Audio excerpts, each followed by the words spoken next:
Hey guys, this is Sophie from Minimalist Ways. Today I want to share with you what I've learned from reading the book Meet the Frugalwoods by Willard Thames. In the Western society, we usually associate frugality with something negative. A frugal person is someone who's too selfish to spend money on other people or even him or herself. But that's a complete misconception. As Elizabeth puts it, frugality is the difference between a job loss, a health issue, a new roof being a crisis, or merely an inconvenience. Frugality is a tool to create a life for yourself where you have the financial security to walk away from a job you don't like, do something that you actually enjoy doing, and to spend more time with the people you love the most.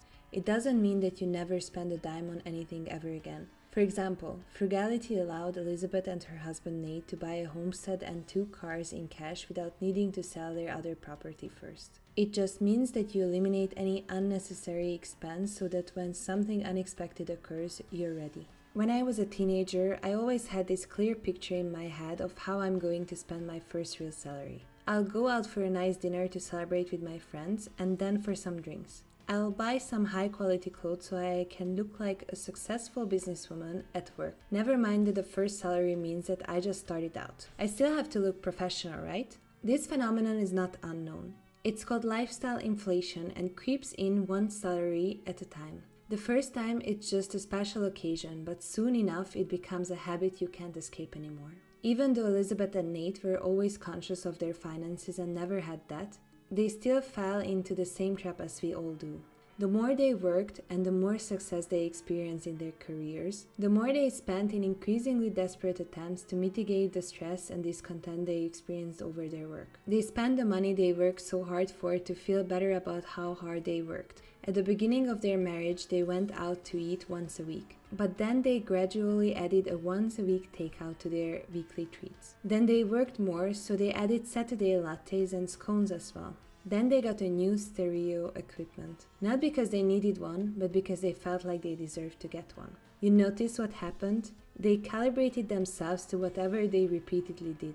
This concept is called Hedonic Adaptation. If we constantly reward ourselves, we become immune to the true pleasure from those rewards. So we seek larger and more frequent rewards. Have you ever felt like you deserved to spend more on yourself because of your hard work? If you did, this lesson might be useful for you too. Lesson number 1 is stop the treat yourself mentality. As soon as you stop justifying your purchases with the treat yourself mentality, you can start finding other ways to save money.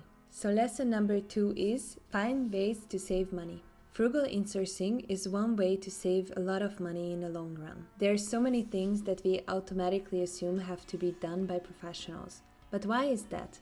Well, it saves us time, energy, and inconvenience. But what if I told you that doing things yourself can be a lot of fun? One example from the book are haircuts. Elizabeth used to spend $120 for a haircut at a chic salon 4 times a year. After embarking on their frugal journey with Nate, they decided to insource those haircuts by cutting each other's hair. As a result, they saved over $480 a year just on haircuts. Even though we never spend that much money at hair salons, we also insourced my fiancé Angelo's haircuts a long time ago. In exchange for cutting his hair, I get coffee in bed the next day. And this year, he also started cutting my hair, which I pay for the same way, coffee in bed. Cutting your partner's hair adds a level of intimacy to your relationship that I highly recommend to everyone. Besides bringing you closer together with your partner by finding ways to collaborate, frugal insourcing can also force you to learn new skills that you could use long into the future. Another way to save money is to be creative and find ways for cheap or free entertainment. There are so many things that you can do that don't cost you any money and still brings you a lot of joy. Elizabeth and Nate, for example, discovered that hiking brings them a lot of joy without waiting on their wallets. Angelo and I spend a lot of time reading together. And by that I mean that we choose a book that we are both interested in and read 1 chapter each to one another. But the possibilities are endless. You can go to a park for a picnic or to play frisbee. You can take a walk with a friend instead of getting a $6 coffee in a coffee shop. You can go to a museum on a free to the public day or just try out a fancy recipe at home. Another thing from the book that Angelo and I also stopped doing is buying Christmas or birthday gifts for each other. We realize that we have everything we need, and buying useless gifts just because it's that time of the year makes no sense. Instead, we give each other extra attention. One of us gets breakfast in bed, we bake a low-carb cake or something else we love, we spend the whole day outside or just do something fun indoors. I'm not saying that our way is the only way. But when we learned about minimalism and started finding frugal ways to live, we recognized that our time is valuable and that we don't need to spend a lot of money to be happy. Aside from our coffee in bed for a haircut agreement, we don't have much experience with bartering, but it can be another way to save money.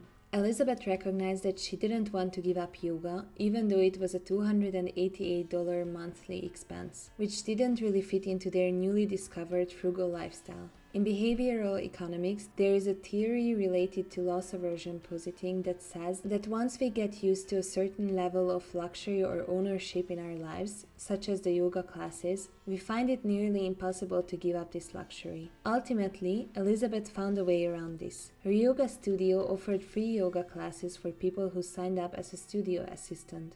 So instead of spending over $3,000 per year on classes, she exchanged some of her time for free yoga classes by working at the studio. Another barter and trade hack Elizabeth discovered is related to dog sitting. She wanted to find someone to watch their dog for free instead of paying to board her at a kennel. Elizabeth realized that this was an opportunity to build community, so she reached out to fellow dog owner friends. They worked out an informal dog-sitting swap that didn't involve money exchanging hands. The owners were happier, the dogs were happier, and they even created a community of dog owners as a result. The last frugal tip to save money is to buy second-hand. The internet is a magical place where you can find almost everything second-hand. It not only reduces your carbon footprint, which comes with the production of new materials and prevents usable goods from clogging landfills, but can also save you a lot of money. My last lesson for you is to identify what's important to you. Elizabeth calls this luxurious frugality. Frugality doesn't mean that you have to give up everything that makes you happy. It just means that you have to be conscious about what's really important to you.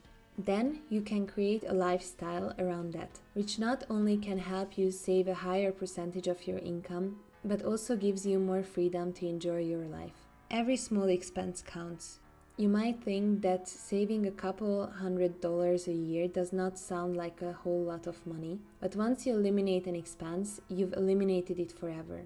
The key is to identify less expensive options that yield the same or a similar end result. Alright, these were the lessons I've learned from Meet the Frugalwoods by Elizabeth Willard Thames. Let me know down in the comments below what you learned from the video and what frugality means to you. If you like the video, you should definitely get Meet the Frugalwoods.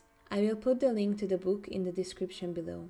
Also, don't forget to leave me a like and make sure to click the subscribe button if you want to see more of these videos in the future. Thanks for watching. Bye.